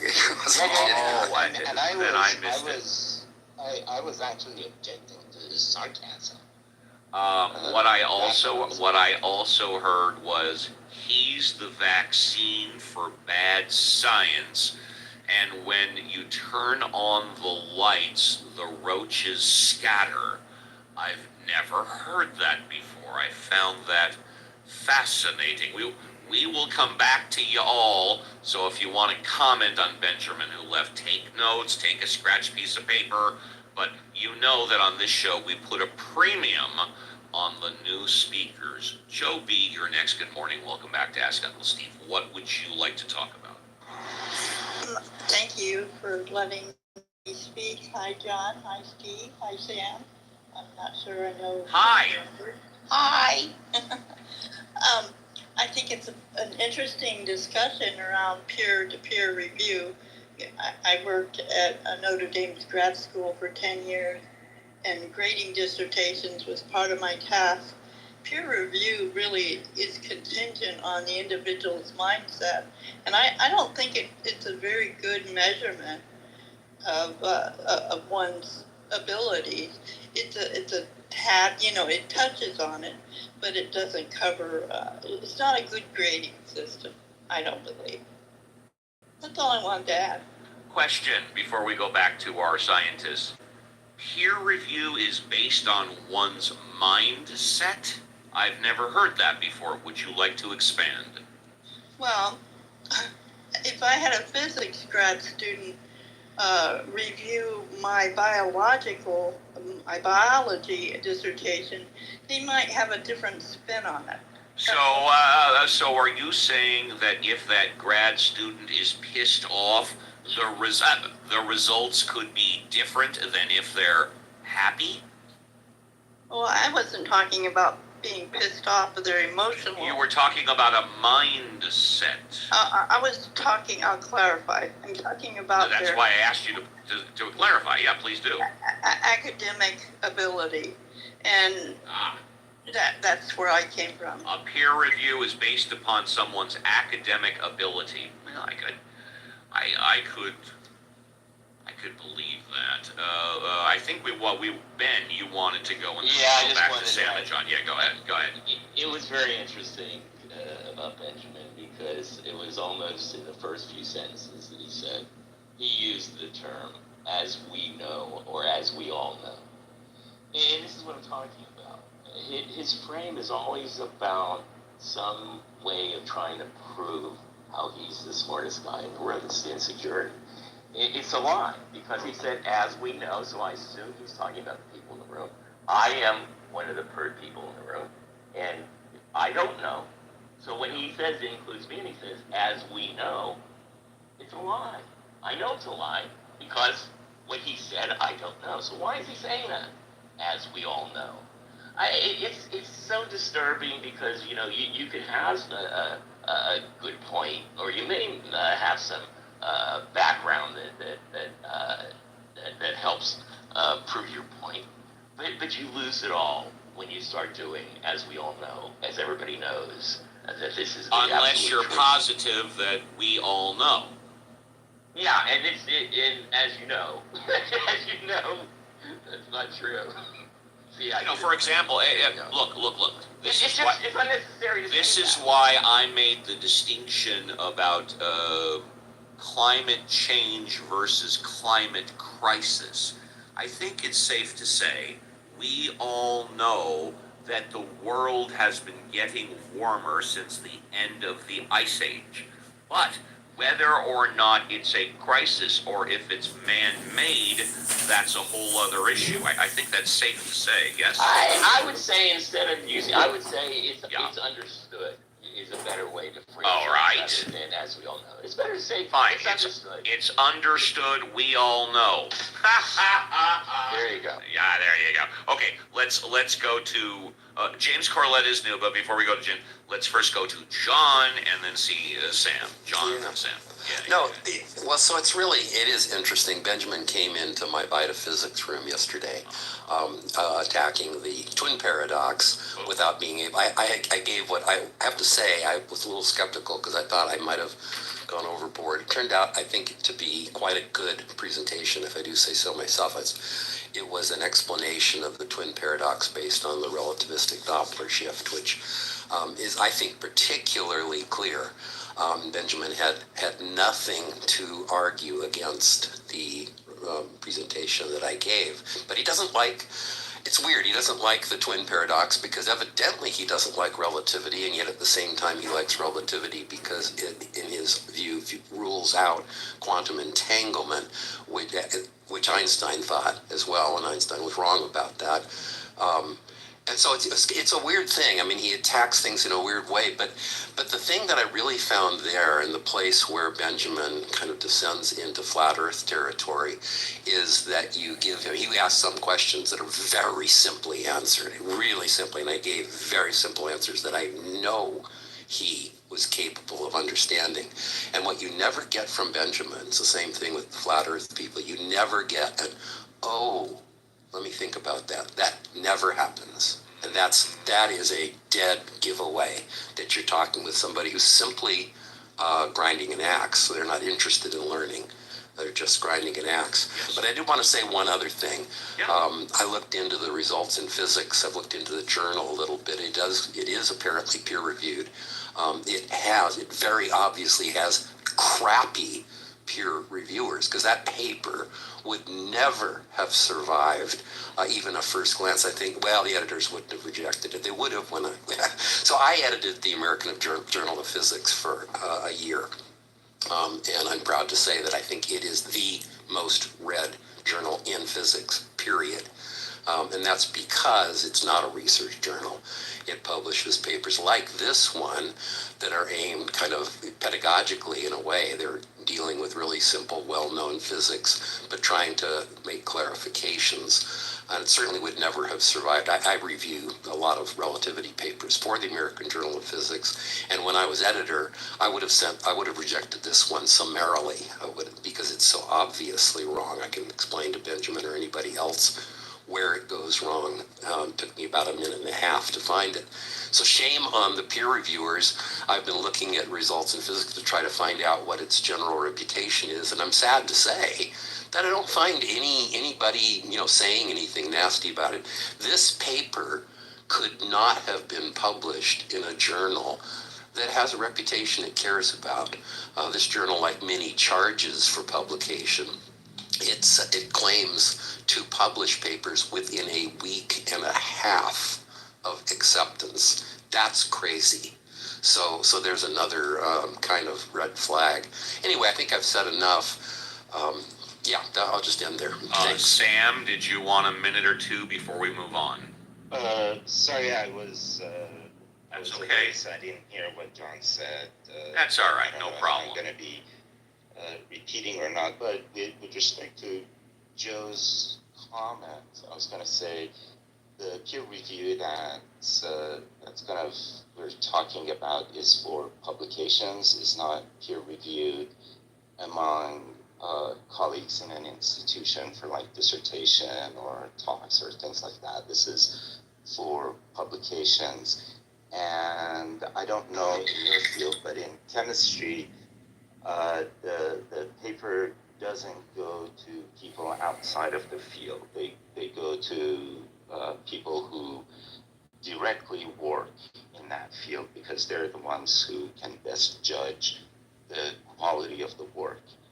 And really all peer review, again, at least in chemistry, all reviewers do is make sure that you have enough evidence to back up what it is you're saying. So you get rejected if your conclusions go beyond what the evidence shows, and they may demand more data or for you to kind of make the scope of your conclusions a lot narrower. So that's what we're talking about. And Joe, I want to hear from you, but you just have to wait a moment. Just I will one call second, on you. because I I have promise. one more point. And it's like a lot of people turn the light on for the cockroaches to scatter. But what they do is that they identify the cockroaches, and then that's it. They don't come out and say the entire globe is run by cockroaches and cleanliness doesn't exist at all. We are overrun by cockroaches. You can't trust any house you go into. Right. This is the equivalence of what we've been hearing. Is that are there issues in science? Yeah. Do people point them out all the time? Do people with better credentials and better position to criticize the science than Benjamin criticize science all the time? But they don't say the sky's falling, which is, or that the entire science or scientific process or scientific community is corrupt. There's corruption, but the entire system is not corrupt. Yeah, you're welcome. Thank you. Yeah, there's absolutely corruption, but the entire system is not corrupt. Good point. Okay, Joe. Go ahead, Joe B. Thank you. Good point, Sam. I come from a background of working for grad school, Notre Dame's grad school. I was number 2 to the provost. I assigned people to peer reviews, and based on the assignments, they got travel grants to present and then get published. So I know a little bit about what I'm talking about, and they do cross over.